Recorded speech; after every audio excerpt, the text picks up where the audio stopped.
আসসালামু আলাইকুম। Right form of ভার্বের ধারাবাহিক ক্লাসের প্রথম ক্লাসে আপনাকে স্বাগতম। আপনি যদি কোনো প্রতিযোগিতামূলক পরীক্ষার একজন শিক্ষার্থী হয়ে থাকেন তাহলে ক্লাসটি আপনার জন্য। ধারাবাহিক ক্লাসের আজকের প্রথম পর্ব নিয়ে আমি রাখছি মোহাম্মদ সাদিকুল ইসলাম। যেমন এখানে আমরা লিখে রাখছি রাইট ফর্ম অফ ভার্ব। আজকে পর্ব হচ্ছে 1।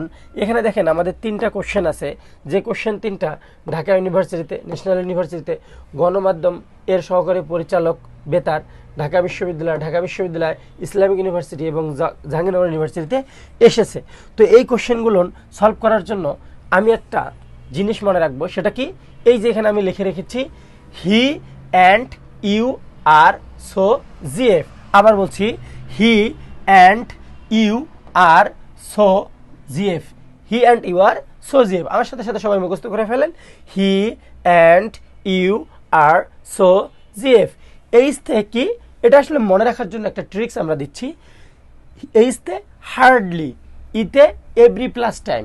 এভরি প্লাস টাইমটা কি আসলে আমি যদি বোঝানোর চেষ্টা করি, এভরি প্লাস টাইম মানে হচ্ছে every day, every week, every month, মানে এভরি এর সাথে যে কোনো একটা টাইম। ওকে, তারপরে কি আমাদের আছে এতে কি আছে ভাইয়া, অলওয়েজ। এনতে কি নর্মালি, ডিতে কি ডেইলি, ইউতে কি ইউজুয়ালি, আরতে রেগুলারলি, এস থেকে আছে এখানে সেলডম অ্যান্ড সামটাইমস। একটা কথা মনে রাখবা যে সামটাইম যদি আলাদা আলাদা থাকে তখন এটা হয় নাউন আর এটা হয় ডিটারমিনার। এটার অর্থ হয়ে যায় কিছু সময়, কিন্তু সামটাইমস যদি একত্রে থাকে তখন এটা কিন্তু হয় অ্যাডভার্ব এবং এর অর্থ হয় মাঝে মাঝে। এরপর আছে আমাদের ওতে কি হবে, অফেন। ওতে হচ্ছে ওয়ান ডেজ, ওতে হচ্ছে অকেশনালি। এরপর হচ্ছে জিতে হচ্ছে জেনারেলি, এতে হচ্ছে ফর্মালি, ফ্রিকুয়েন্টলি। এগুলো সব অ্যাডভার্ব। আর এই অ্যাডভার্বগুলো যে বাক্যে থাকবে সেই বাক্যটা সবসময় প্রেজেন্ট ইনডিফিনিট টেন্স হবে। দেখা যায় এই অ্যাডভার্বগুলো আমরা আসলে সব বইয়ে লেখা আছে, কিন্তু মুখস্থ করে রাখলে এই এলোমেলো জিনিসটা আমাদের মনে থাকে না। এই জন্য আমরা এই ট্রিক্সটা মনে রাখবো যে he and you are so GF.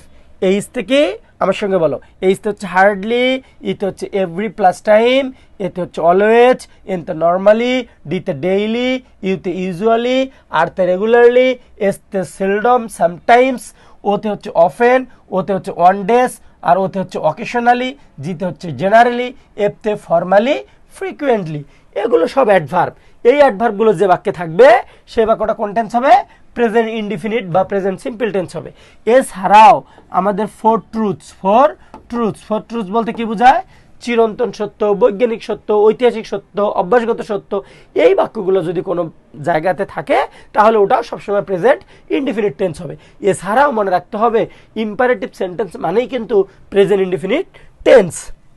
দেখি আমরা এখন এখানকার কোশ্চেনগুলো একটু সলভ করার চেষ্টা করি। যেমন উই ওফেন, দেখো তো এখানে কি ওতে ওফেন আছে না নাই? একটু আগে কিন্তু আমরা পড়ছি ওতে হচ্ছে অফেন, ওয়ান ডেজ, অকেশনালি।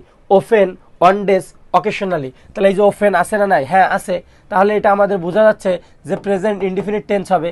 আর present indefinite tense subject first person plural number, সুতরাং আমাদের এখানে হবে কি ফল।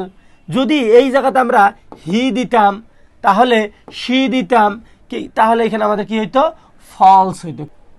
আচ্ছা দেখো, এবার 2 নম্বর কোশ্চেনটা যদি আমরা সলভ করি, 2 নম্বর কোশ্চেনটাতে আছে রবীন্দ্রনাথ স্টোরিজ ওফেন।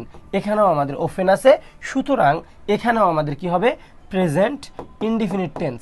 এখন আমাদের জানতে হবে সাবজেক্টটা সিঙ্গুলার নাকি প্লুরাল। আমরা জানি কোনো শব্দের শেষে যদি ওয়াই থাকে এবং তার আগে যদি কনসোনেন্ট থাকে তাহলে ওই সাবজেক্টটাকে প্লুরাল করতে, মানে ওই নাউনটাকে প্লুরাল করতে ওয়াইটা আই হয়, ইয়ের যুক্ত করে প্লুরাল করতে হয়। যেমন STOR, এই যে ওয়াইটা কি হয়ে গেল, আই, ইয়ের যুক্ত করে কি হয়ে গেল, প্লুরাল। সুতরাং আমি বলতে পারছি রবীন্দ্রনাথ স্টোরিজ মানে প্লুরাল সাবজেক্ট। কি সাবজেক্ট? Plural subject. সুতরাং ভার্বটা হবে কি, প্লুরাল।